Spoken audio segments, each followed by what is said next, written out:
I agree. Confident that the agencies and the powers that be will handle those issues, and if not, I will make sure that I am a steward of the city to make sure that they do, to address those concerns. Nobody wants contaminated water. Nobody wants 10 minutes of waiting on 441 to move 100 yards. As I understand it, FDOT is already working with our interchange to try and make things happen with it. I don't know if it's a lack of funding, but I understand that there's already issues with traffic, and Walmart's not here yet. But those problems are everywhere. But they have to be addressed somehow. I don't see it being a deal breaker, but I think, like Mr. Wilford said, there's a huge upside to Walmart coming to Alachua, and I'm for it, and I think it's a great thing. Thank you. Thank you, sir. And Mr. Cannon. Yes, I'm not really sold on the idea of big boxes as the solution to retail, what we call self-sustainability or whatever in a town our size, because there are some towns that our size that have seen a net loss economically when that happens. But I'm not in a position to say yes or no to Walmart, really. I mean, Walmart, there has been a serious problem with public records policy in Alachua for the last, well, since I've been here, really, but the last several years, I have been involved in trying to get public records and having issues related to that. Records not being supplied, some records from an election a few years ago being destroyed without being accounted for. So I think it's a very important. I think public records and sunshine laws in Florida are very good. I think they need to be enforced meticulously. And I would like to see Alachua take a proactive approach and do what city. See how we can work together to do it. Thank you, sir. Mr. Heller is next. I don't know. I don't request public records. I guess Mr. Canny is the resident expert, and I'll just defer to him. Okay, thanks, sir. So I guess that, as far as you're concerned, that there is no problem, I guess. The process is sufficient. I guess I would, yeah. But I haven't requested public records. Okay. So. Thank you, sir. Ms. Perkins. Okay, I don't have a personal experience with requesting public records, and so I can't give a testimony to that, but I know policies and procedures are in place for a reason, and they have to be followed and abide. We have to abide by procedures that we put in place, not saying that we haven't. But I can state that if I am on the commission, I would be diligent about assuring that we do comply, because I've said before, that's what I do.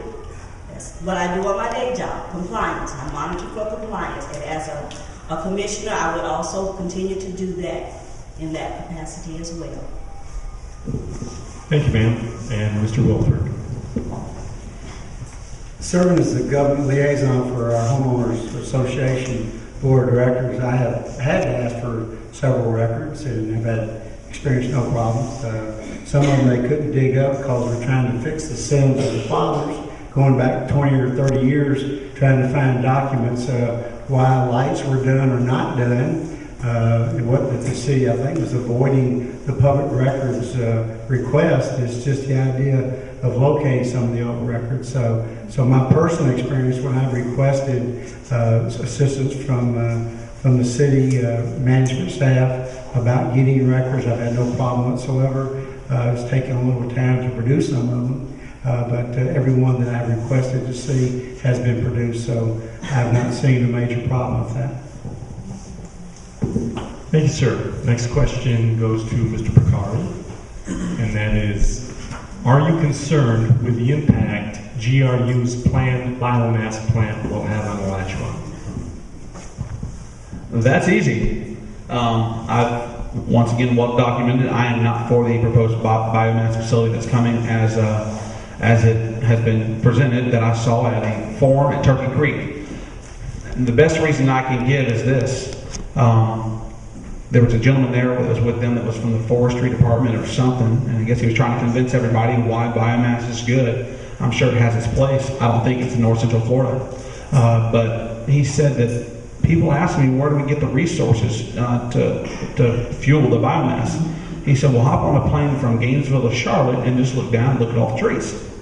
That's not good enough to me. I'm not for the biomass. I don't like sending our trees in a burner, or however they do this scientific process to create energy. I'm not for it. It's just like water, trees, air. These are resources that we need to keep, and just because North Central Florida has it doesn't mean we give it away. So I'm against biomass. That's where I stand. Thank you. Thank you, Mr. Candy. Well, I have to say that's one subject that we do agree on. I'm against the biomass plant that's proposed in Deer Haven.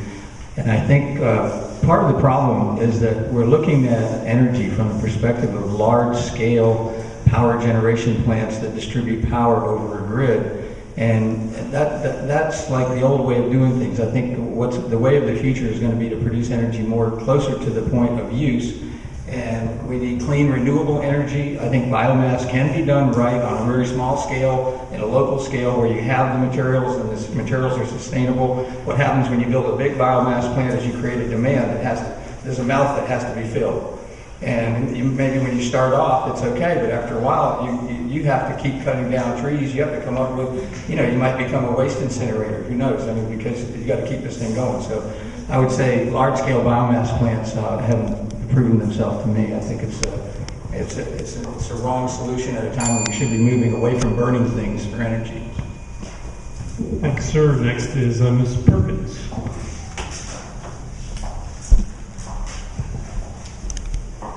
As I stated before about education, I certainly need to be educated more about biomass, but as it stands right now, I am against it.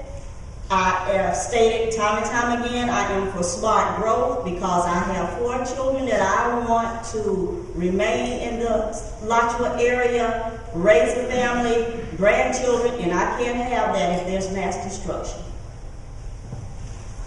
Thank you, ma'am. Mr. Wilford is next. They're going to build it out my back door. So I'm probably a bad person to ask that question.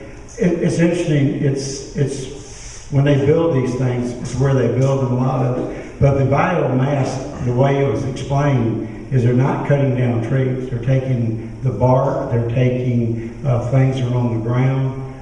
So I'm trying to get myself more educated on it. But the other thing they're burning is used crates. They do pallets they transport stuff on, and we don't know what's been put into those. So I'm real scared about what they're going to actually put into the biomass plant.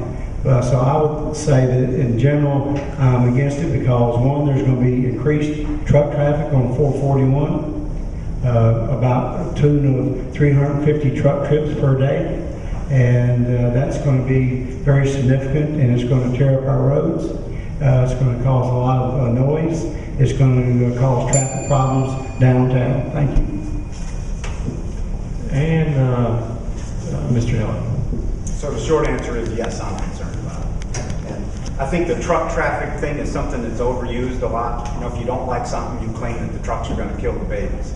But 300 more truck trips, right? As I understand it, they're coming off of 75, going through here, and going to the plant. And it's just hard for me to believe that that's actually better. But being a builder, it's not producing more that should be the real effort. It's using less. And I know we just built a house, and